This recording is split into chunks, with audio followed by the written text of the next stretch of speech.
Hello everyone, my name is Faith Adler, and I'm beyond excited to share a project with you today that has a very special place in my heart. If you attended last year's symposium, you may have come across myself as well as 4 other undergraduate students, Logan Fisher, Cameron Keaton, Addie Orsi, and Abhay Power, presenting our work-in-progress language learning resource, Learning How to Learn Languages.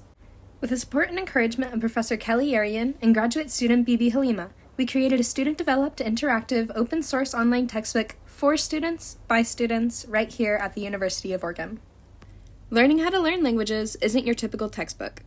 While it was originally created for the Ling 144 course, also known as Learning How to Learn Languages, it's been designed for anyone, anywhere, to use at any time, completely free of charge. All that's needed is an internet connection and a few clicks. This was a truly collaborative effort in every sense of the word.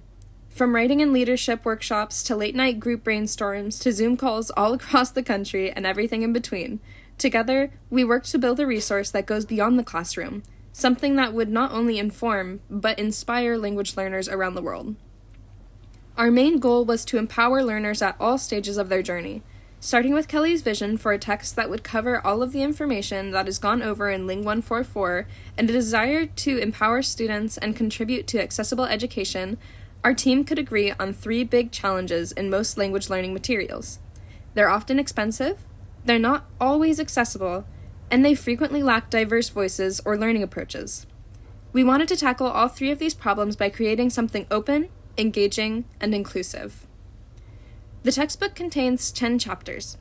The first 5 chapters explore foundational concepts in second language acquisition, such as access and power, language ideologies, and intercultural competence. These chapters help readers understand how social and cultural factors shape our experience with language. The next 5 chapters shift focus to practical skills, like listening, speaking, reading, and writing, and show how to apply research-backed study strategies to each of them. We also include real learner stories to make these concepts come alive and help readers connect theory with lived experience.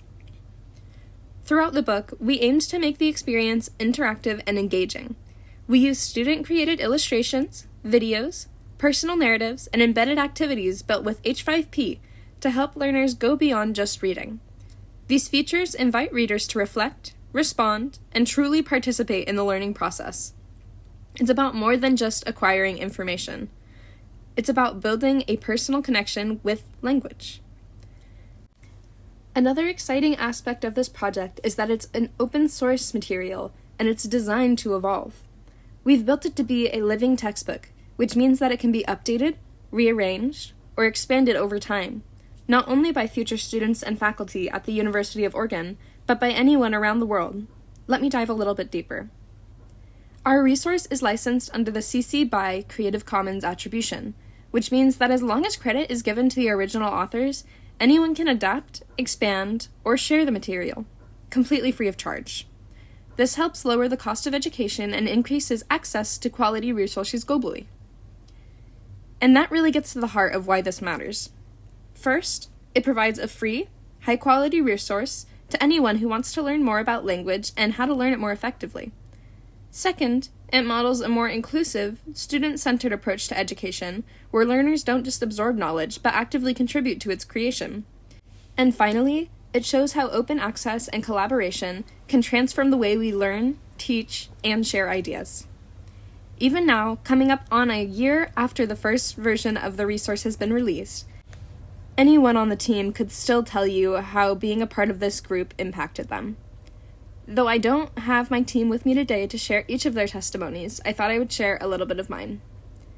When the project was first presented to the students of Ling 144 in fall of 2023, I remember wondering if something like this was even possible.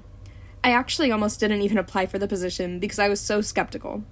I was in my first term, having just transferred after completing my Associates of Business at a community college near home. I was really lost and confused with what I wanted to do with my education. I had studied abroad my junior year of high school in Japan, what I often call my first love. With that, I also experienced my first heartbreak. I had to leave the country early due to the outbreak of COVID-19, and it left me burned.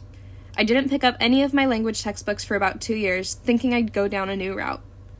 Taking Ling 144 was something I did by chance. But now, I can't imagine my life without this class and without this project.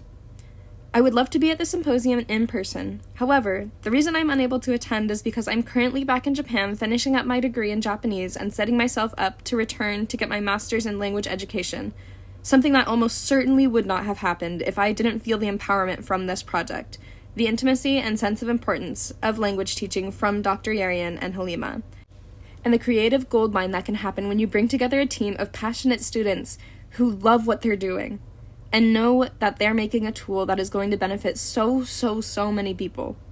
It was a life-changing experience that I don't think I could have gotten in many other contexts, if any other context.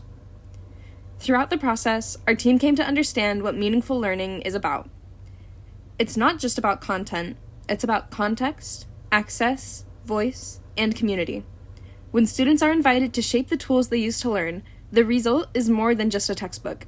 It becomes a space for reflection, experimentation, and growth. As we look toward the future of education, especially in an increasingly digital and global world, I believe projects like this show the power of openness, creativity, and collaboration. We hope that learning how to learn languages will not only support language learners today, but continue evolving and empowering learners for years to come. Thank you.